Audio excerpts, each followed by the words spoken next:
I spent 2 years chasing the most popular girl on campus, and for 2 years she kept testing me.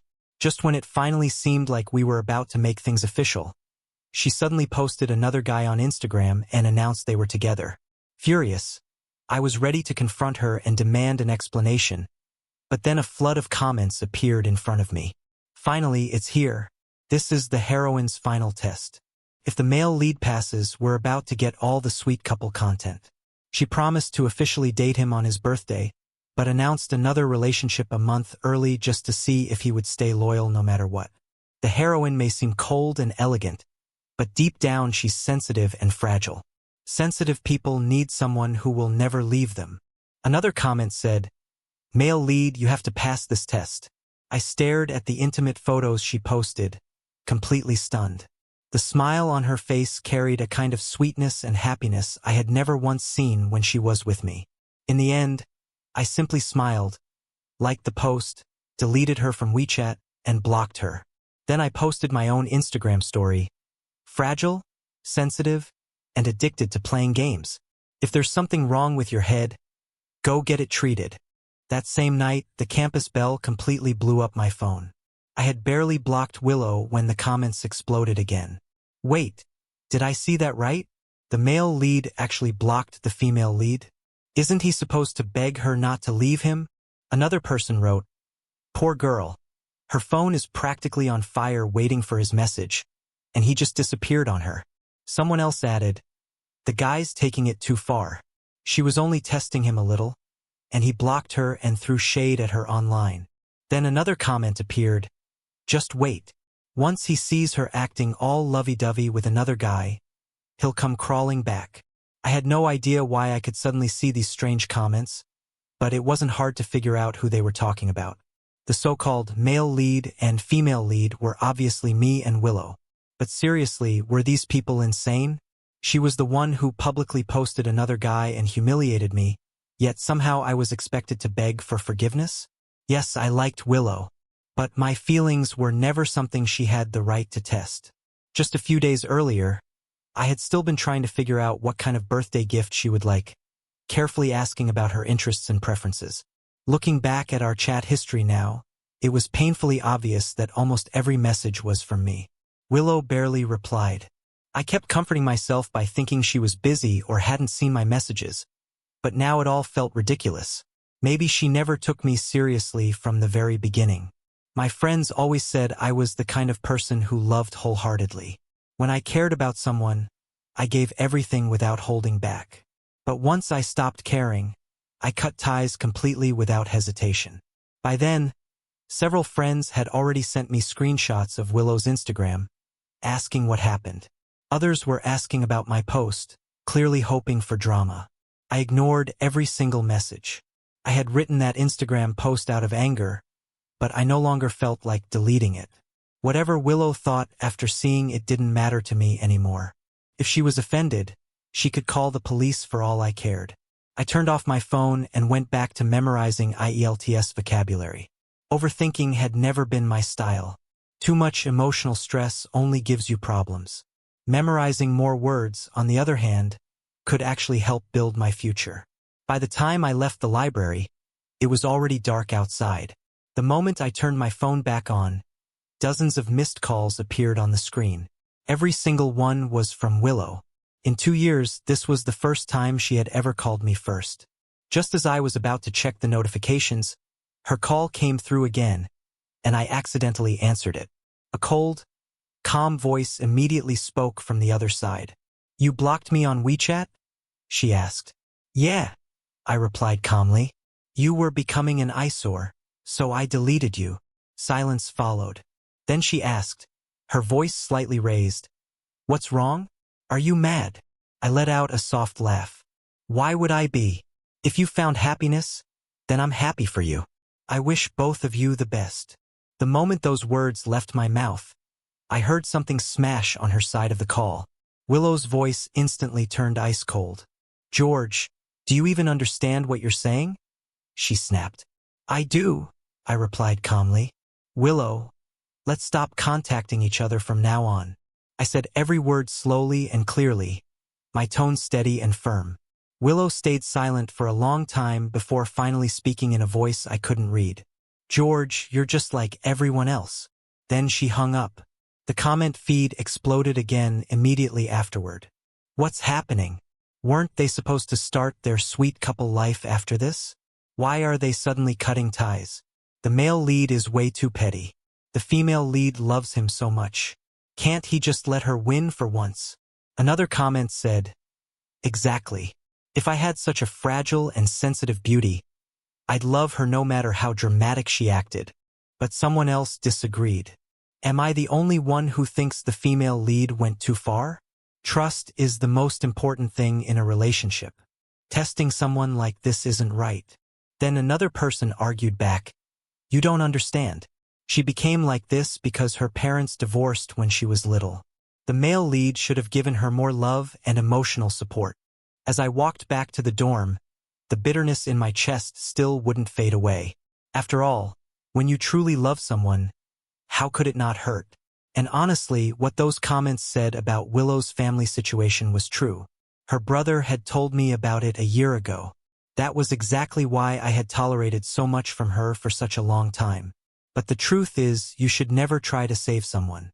You can't drag a person out of the abyss if they don't want to leave it themselves. Most of the time, they'll only pull you down with them. And as for those comments claiming Willow loved me, I never felt it. Not even once. If she really loved me, she wouldn't have ignored almost all of my messages for 2 entire years. She wouldn't have forgotten our plans over and over again, leaving me standing outside a movie theater in the snow for 3 hours waiting for her. She wouldn't have stayed silent while classmates mocked me, saying I was delusional for chasing after her like a toad dreaming of eating swan meat. When I think about her now, most of my memories are filled with her coldness and indifference. Real separation never happens all at once. It happens slowly, after every bit of hope has been exhausted little by little. Maybe if I forced myself to make peace with everything, I could still stay with Willow. But once doubt enters a relationship, peace is impossible. I don't want to spend the rest of my life constantly explaining myself and proving my loyalty. The next day, I went to class for a general education course. Makoto, the rich kid, was already sitting there surrounded by classmates flattering him nonstop. He was the same Makoto Willow had publicly announced as her boyfriend online, so naturally he became the center of attention. Everyone kept asking him questions about him and Willow. The moment I walked into the classroom, the lively atmosphere instantly died down. Every pair of eyes turned toward me. Some were full of mockery and provocation, while others carried sympathy. I pretended not to notice any of it. After sitting down, I heard someone behind me sneer, I thought a certain clown would have had a mental breakdown last night and wouldn't dare come to class today. Didn't expect his skin to be this thick. I turned around and smiled faintly. Interesting. Why do you assume I'd break down?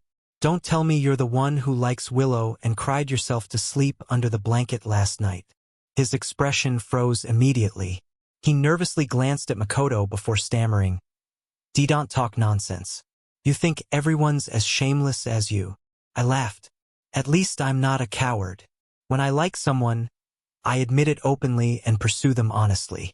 Unlike you, who doesn't even have the courage to confess your feelings. Why you? He was so angry he couldn't even finish his sentence and could only point at me furiously. Makoto frowned. That's enough. Stop it, all of you. He glanced at the guy with obvious disdain before walking over to my desk. Then he smiled and said, George, I don't care what happened between you and Willow before, but she's my girlfriend now. I hope you'll stop bothering her from now on. Can we agree on that? Makoto spoke as if he were completely righteous and reasonable, instantly causing the entire class to start whispering and speculating among themselves. Someone muttered, Clinging? Is he saying someone's been bothering Willow even after she already got a boyfriend? That's seriously creepy. Another person added, Who knows? He used to chase after Lou, the other campus belle, like crazy too. Wouldn't be surprising if he's the obsessive type who can't let go. Honestly, guys like that deserve to get beaten up. The whispers around me only grew louder. I looked straight at Makoto and said calmly, I haven't approached Willow once since you two got together. Makoto immediately nodded. That's true, you haven't. As long as you stop harassing my girlfriend, I can pretend nothing happened before. Otherwise, before he even finished, the comments started appearing again. Makoto is such a jerk. Can the male lead just punch him already? Another one read, honestly, compared to the side character, the male lead seems way more decent. At least he's honest about his feelings. Makoto's words sounded polite on the surface, but in reality he was only one sentence away from directly accusing me of trying to steal his girlfriend. Just a moment earlier, some classmates had still looked at me with sympathy, but now their expressions were filled with disgust and contempt. I knew there was nothing I could say that would change their minds anymore. For a second, I even thought about fully embracing the villain role they had already given me and punching Makoto right in the face. But then I heard footsteps from the classroom entrance. Willow walked in. I had almost forgotten that back when I still wanted to be close to her, we had signed up for this general course together. She looked exhausted, and her eyes were slightly red as she stared directly at me. I looked back at her. At the very least, I thought she would finally explain the truth. But Willow said nothing. The comments instantly became chaotic again. The destined couple is seriously too sweet. Just looking at each other is giving me diabetes. Another one said, male lead, hurry and apologize to her. Just say sorry and she'll definitely dump the side guy and publicly announce that you're her boyfriend. Someone else wrote, I'm honestly starting to hate the male lead. She didn't sleep all night and she's clearly falling apart. Can't he just be the bigger person and apologize first? Then another comment popped up. Wait, what is wrong with this comment section? The girl betrayed him and now you all expect him to apologize? Is this some kind of misandrous drama pretending to be female empowerment? In the end, I still said nothing. I lowered my head and quietly packed my things. As Willow walked past my desk and sat down directly beside Makoto, she seemed to let out a faint scoff. That single action completely confirmed everything Makoto had implied earlier. Makoto shot me a smug look before casually wrapping an arm around Willow's shoulders, and she didn't push him away. Just like that, the rumor that I was harassing another man's girlfriend spread through campus like wildfire and even made its way onto the school forum. Everywhere I walked, I could feel people pointing at me and whispering behind my back. Even when it came to group projects for my major classes, nobody wanted to team up with me anymore. Still, I focused on my own work. If nobody wanted to work with me, then I'd just do the projects alone. Honestly, group assignments usually ended up as solo work anyway. Over the weekend, I went home for dinner, and my parents brought up the topic of expanding their business overseas again. They had mentioned it before and even wanted to send me abroad for further studies. But back then I rejected the idea because of Willow.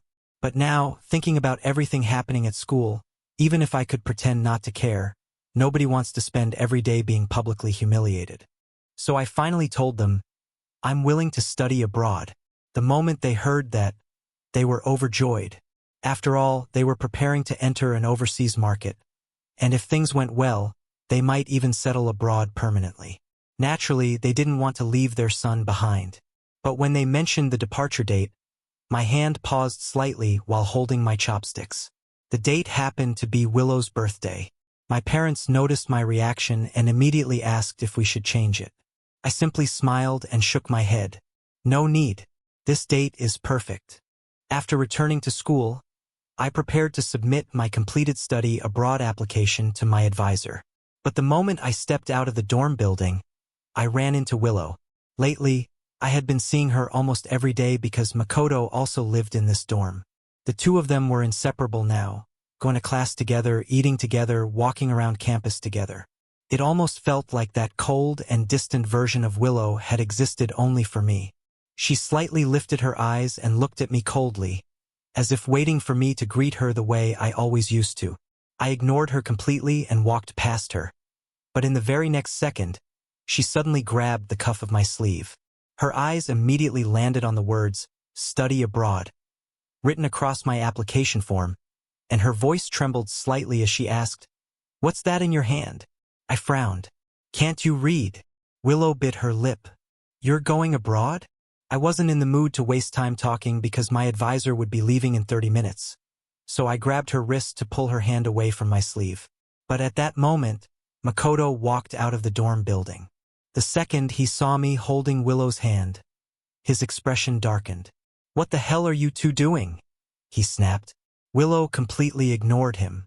Her eyes stayed fixed on me, and tears slowly gathered at the corners of them. "Are you really going abroad?" she asked again. Makoto also noticed the application form in my hand and suddenly laughed mockingly. "Willow, don't let George fool you." Willow loosened her grip on my sleeve and turned toward him in confusion. "Fool me?" Makoto nodded confidently. "Yeah, our department only had one study abroad spot, and the advisor already gave it to the top student.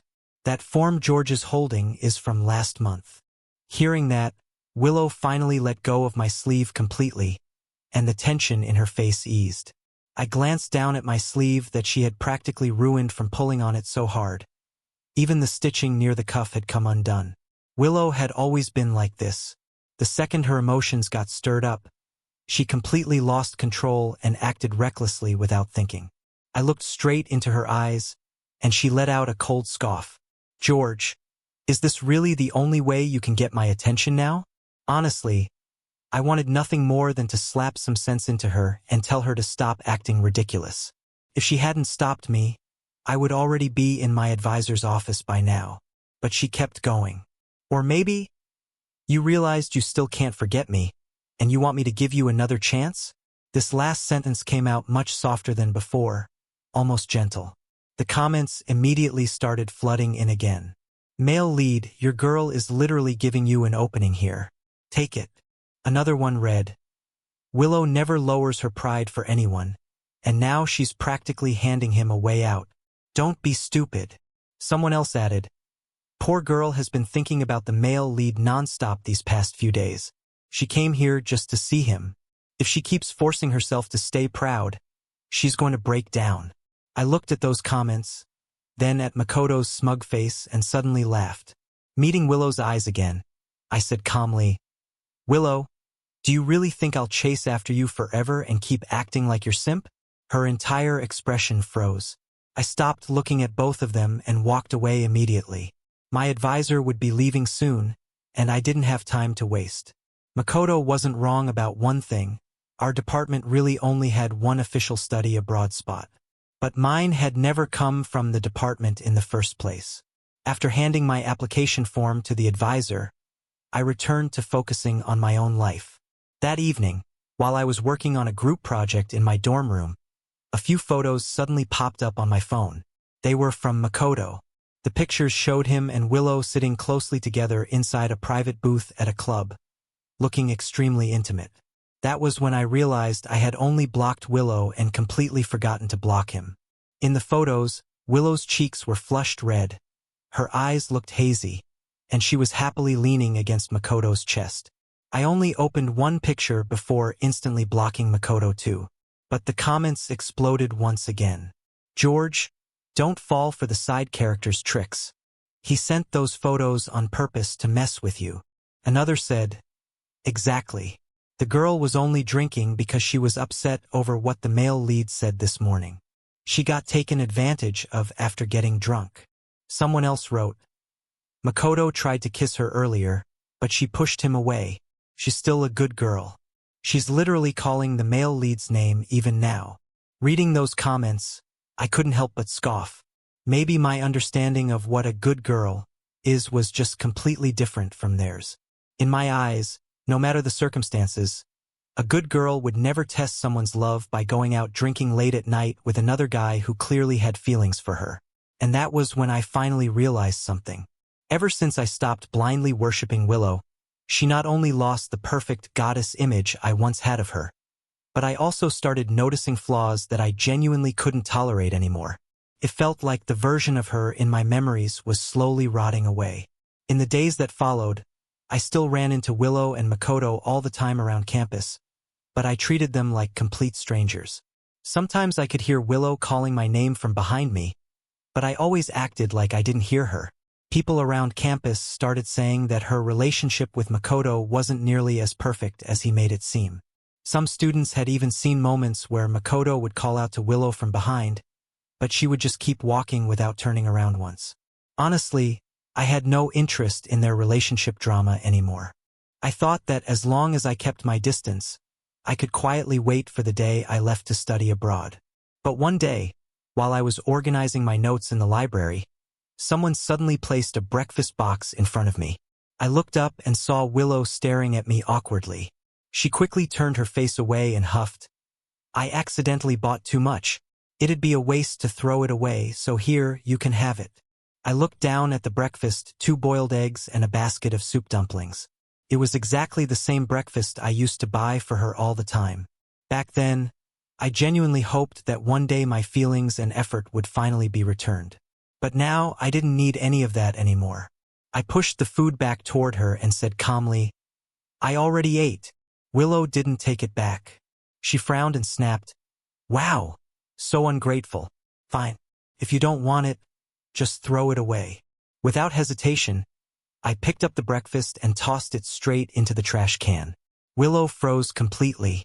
Her expression immediately turned cold, and she gritted her teeth. "George, you've really changed.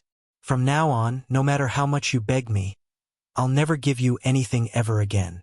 Then she stormed away, revealing Makoto standing not too far behind her the entire time. He glared at me furiously and shouted, "George, I already fucking warned you. Why are you still harassing my girlfriend?" I glanced around. We were in the library, and everyone nearby already looked irritated by the noise. I had no interest in arguing with him, so I simply replied, "Go get your brain checked." For a second, I thought he was actually going to hit me, but instead he only snarled, "I won't let you off so easily," before turning and leaving. Finally, peace and quiet returned, but the comments started appearing again. "Makoto looked seriously creepy just now. Is he planning something shady?" Another comment read, "Yeah. In the original story, the male lead and female lead would have already reconciled by this point. None of this was supposed to happen. We have no idea what's coming next." Then another one said, "If something bad happens, it's the male lead's fault. He should have apologized earlier and none of this would have happened. He deserves it." I closed my eyes and rubbed my forehead. Honestly, even I could tell something about Makoto felt off earlier. But even if I was worried, there wasn't much I could do about it. You deal with problems when they come. I just didn't expect trouble to arrive so quickly. The next day, I had just walked into the classroom and set my things down when I saw Willow pushing Makoto inside in a wheelchair. One of his legs was wrapped in a cast.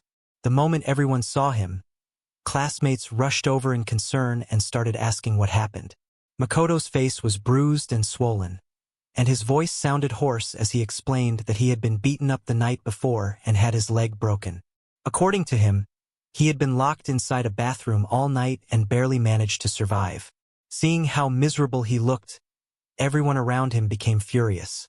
"How could someone do something this cruel?" one person shouted. Another said, "Did you see who did it?" Someone else angrily added, "This is insane. Whoever did this should be reported to the police immediately." But then Makoto slowly turned his eyes toward me. Everyone else followed his gaze at the same time, and I instantly had a bad feeling about it. Sure enough, Willow walked toward me. Her eyes were filled with sadness and disappointment as she looked at me and said, "George, I never thought you would do something like this. How could you treat Makoto that way?" I took a deep breath and forced myself to stay calm. "Why do you think it was me? Do you have any proof?" Willow replied immediately, "Makoto saw you with his own eyes.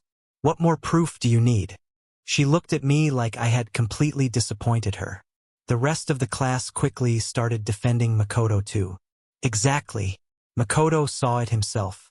You think he would break his own leg just to frame you?" Another person said, "So you're the disgusting person who did this." Someone else sneered, "You must have been jealous because Makoto is with Willow now. You acted like you didn't care before, but now everyone can see how bitter and twisted you really are." Another classmate added, "If you've got the guts, compete fairly. Sneaking around and attacking people behind their backs. What kind of man does that make you?" Then someone else mocked, "This loser couldn't win at anything. He chased the campus beauty for 2 whole years, and after she got a boyfriend, he still kept bothering her. Willow completely ignored him. If I were him, I'd be too ashamed to even show my face in public. The voices around me only became harsher and more vicious. Even the livestream comments were exploding. It's obvious the side character locked himself in the bathroom. He's making everything up because there are no cameras in there. Another comment read, "And he's not even really injured.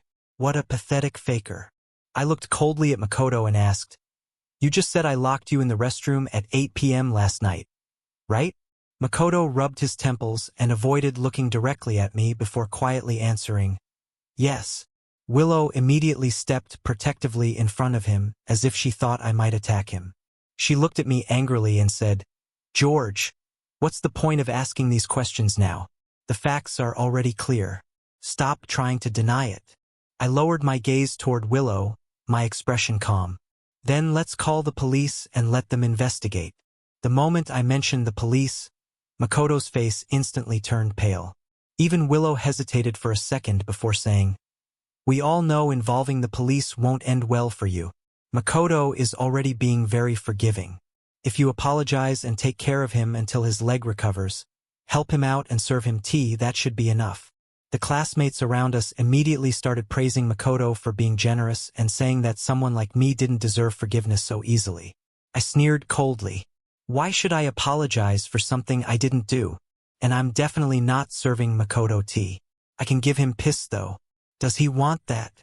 "George," Willow snapped furiously. "You broke Makoto's leg and you're still acting arrogant? Don't push things too far." Her ears turned red the moment she said it. If this had happened in the past, I probably would have teased her and thought her shy side was cute and refreshing. But now I didn't have the time or energy for any of it anymore. I left in a hurry because I still had a lot to pack.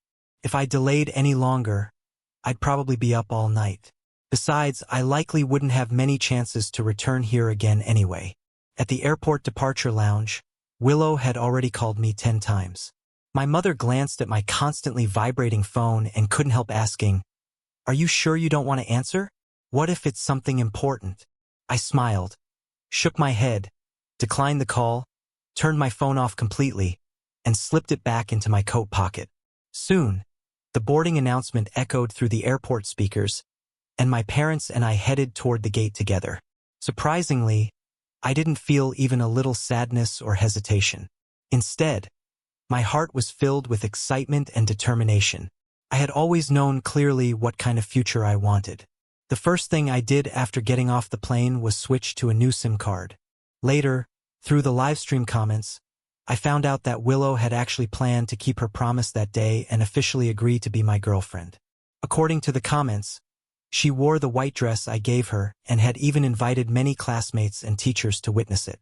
But the moment Willow found out I was leaving the country that same day, she stumbled backward in disbelief and had to grab the edge of a table just to steady herself. Those 10 or so phone calls had all been made by her during that moment.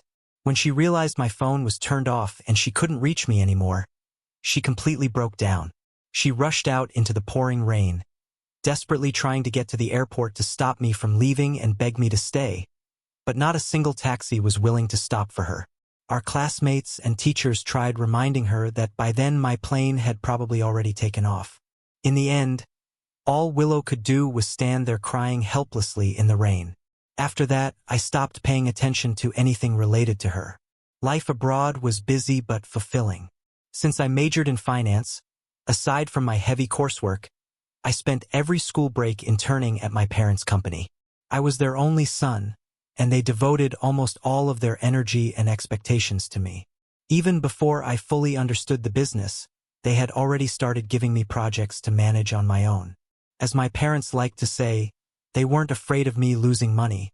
They were only afraid I wouldn't learn anything. Fortunately, I didn't disappoint them. Through years of balancing theory with real experience, I gradually earned the respect of the company shareholders. 5 years later, I returned to China with my company's team. During an expo, I chose to invest in a fashion project that Willow had helped design. From the moment we met again, Willow stared at me nonstop, as if she was afraid I would disappear the second she looked away. Her eyes were slightly red, and even her hand trembled while shaking mine. I simply smiled politely and said, "Here's to a successful partnership." Later, while the exhibition was still ongoing, I stepped out of the restroom and suddenly someone threw themselves into my arms. Willow buried her face against my chest, her voice shaking with emotion and grievance. "I missed you so much," she whispered. I immediately shoved her away so hard that she fell straight onto the floor, then frowned coldly. "Are you out of your damn mind?" Willow stared at me in disbelief. You hit me?" I sneered. "Yeah, I did. What, you think I need a special reason or the perfect timing to do it?" "Willow, don't tell me you seriously thought I still liked you." Maybe my complete coldness finally shattered the fantasy she had been clinging to. She bit her lip unwillingly and stared at me. "If you don't like me anymore," she asked softly, "then why did you invest in my project?" "Because it makes money," I replied without hesitation. I looked at her with clear disdain. After all these years, I couldn't believe she was still stuck obsessing over romance. Out of every project at the expo, hers simply had the highest profit potential. Even if I didn't want to interact with her personally, I wasn't the one directly managing the project anyway.